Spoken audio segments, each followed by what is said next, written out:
En gros, c'est 200 kilos de déchets qui arrivent chaque seconde dans l'océan et qui vont pénétrer en profondeur dans la chaîne alimentaire, dont on fait toujours partie. On est un super prédateur, mais on en fait toujours partie. On mange toujours les poissons, etc.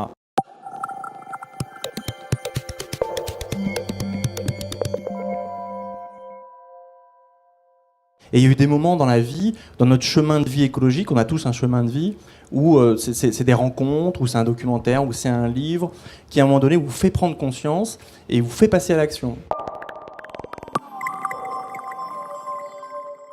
On a pris la poubelle et on l'a étalée dans le jardin. On a mis une petite bâche. On a mis une bâche. Ah, ça va ? Oui, quand même, les déchets. Ça va. On a mis une bâche et on a regardé ce qu'il y avait dedans. Et les 3/4, c'était du plastique, parce qu'on avait déjà un compost. Et on s'est dit, c'est pas possible. Et c'est à partir de là qu'on a démarré. On n'avait pas du tout de mouvement à l'époque. Il y avait Bea Johnson, a priori, qui faisait ça aux États-Unis, mais nous, on la connaissait pas. Ce qu'on avait, c'était de l'emballage alimentaire. Votre poubelle de cuisine, c'est ça, grosso modo. Quand vous sortez des circuits de grande distribution, on n'y va plus, hormis les croquettes du chat quand il faut, ou un dépannage, on n'y va plus. Et là, vous virez tout l'emballage alimentaire. Et quand vous passez en circuit court, vous faites une cagette de fruits et légumes, vous n'avez plus d'emballage. Cette frugalité, le fait de vivre vraiment avec moins, ou d'acheter moins, parce que l'histoire de vivre sans frigo, c'est aussi vraiment réduire ses achats et essayer de tout utiliser, d'arriver à la fin de la semaine et de ne plus rien avoir, ça redonne une valeur aux choses, en fait. C'est un produit qui est emblématique de ce qu'on fait à notre planète aujourd'hui. C'est-à-dire que le chocolat, aujourd'hui, c'est un produit de luxe qui est devenu un produit de masse. C'est pas compatible. C'est pas possible. Mais comme les smartphones, comme tout ce qu'on a aujourd'hui, le luxe devient la norme parce qu'on vise ce que la classe sociale au-dessus de nous a. Et c'est comme ça qu'on vit depuis tant d'années. Le chocolat, c'en est une. Aujourd'hui, si on veut assumer la consommation de chocolat mondiale, qui est toujours croissante dans les 20 années à venir, il va falloir déforester l'équivalent du Cameroun. En gros, c'est 200 kilos de déchets qui arrivent chaque seconde dans l'océan et qui vont pénétrer en profondeur dans la chaîne alimentaire, dont on fait toujours partie. On est un super prédateur, mais on en fait toujours partie. On mange toujours les poissons, etc. L'empreinte écologique, je la faisais calculer au début des années 2000 avec le WWF. On disait, voilà, il faut 5 planètes pour vivre comme un Français. Donc en gros, on vivait à crédit écologique à partir du mois d'octobre. On consommait en 10 mois ce qu'on devait consommer en 1 an. Donc on était à crédit sur le végétal, sur l'animal, sur les stocks comme le pétrole, les minerais, etc. Aujourd'hui, on a crédit au mois de juillet.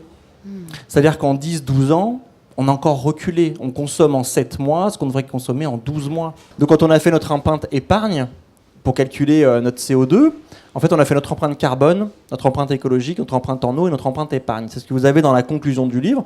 C'est ces 4 empreintes-là, on les a faites pour mesurer si vraiment on était passé à un mode de vie durable en faisant du zéro déchet. Donc on a fait ces 4 empreintes et on s'est rendu compte qu'en fait, en termes d'émissions de CO2, notre empreinte épargne, on n'émettait plus de CO2 que l'ensemble de tous nos postes de consommation à 4 sur 1 an.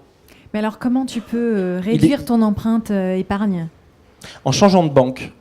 Et donc les Amis de la Terre, je vous invite à aller sur le site des Amis de la Terre, qui est une ONG vraiment que j'aime beaucoup. Et on donne le lien c'est là où vous pouvez calculer, ça s'appelle financesolidaire.org. Il y a 2 ou 3 banques, il y a 2 banques aujourd'hui qui sont éthiques dans les placements. C'est le Crédit Coop et la Nef. Si je prends une brosse à dents qui a été produite comme les 3/4 des brosses à dents en Chine, il a fallu extraire de la matière, il a fallu la transformer avec de l'énergie, de l'eau, il a fallu la conditionner, il a fallu la transporter, il a fait 15 000 km en container, elle a été blisterisée plusieurs fois pour être... voilà. Tout au long de la chaîne de vie de la brosse à dents, c'est 1,5 kg de déchets qui ont été produits. C'est comme les biocarburants, on sait très bien l'impact aujourd'hui. On sait qu'aujourd'hui, une voiture électrique émet plus de carbone qu'une voiture à explosion. C'est pareil pour les biocarburants. On sait qu'aujourd'hui, produire un biocarburant va générer plus d'émissions de CO2 que finalement raffiner du pétrole qui vient, pour nous, majorité d'Algérie. C'est même la première étape du zéro déchet, ça va être le compost pour nous. Et puis tout ce qu'on va pouvoir utiliser. Moi, j'utilise les épluchures pour faire mes soupes. J'essaye d'aller au maximum de ce que je peux. Et là, vous vous retrouvez comme papy-mamie avec des produits de base, en fait. C'est-à-dire des fruits, des légumes, des céréales, des choses qu'on met dans des bocaux. des pois chiches, des lentilles, du riz, des pâtes, des œufs pour ceux qui en mangent. Et on revient à quelque chose d'une part de beaucoup plus simple, parce que les repas se font beaucoup plus simplement, de beaucoup plus sain parce qu'on n'a pas tout ce qui migre du plastique jusqu'à ce que vous mangez. On sait qui on soutient. Parmi tout ce qui se fait, il y a forcément une chose qui va vous convenir, ou une chose qui va vous faire plaisir en fait. Parce que comme on le disait, certaines vont aimer fabriquer leur maquillage parce qu'elles vont trouver ça ludique, et à l'inverse, d'autres vont préférer transformer en cuisinant parce que c'est leur truc, et puis d'autres encore vont préférer jardiner et vont plutôt s'intéresser à cette partie-là. Mais comme le soulignait Bénédicte, l'important c'est déjà de faire quelque chose. En fait, on a tous des journées qui font 24 heures. Pour l'instant, on est d'accord.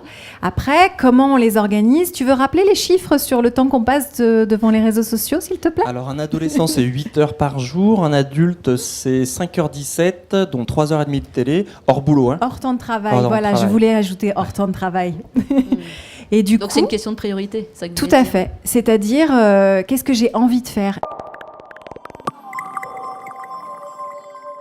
Il va falloir réduire, relocaliser, aller vers de la mutualisation, de l'économie de la fonctionnalité. Il va falloir partager le capital avec des coopératives locales. Il faut réinventer notre système aujourd'hui, réinventer notre économie, réinventer nos métiers. Il va falloir se requalifier à l'échelle locale pour aller vers quelque chose de sobre, vers des circuits courts, vers quelque chose de résilient.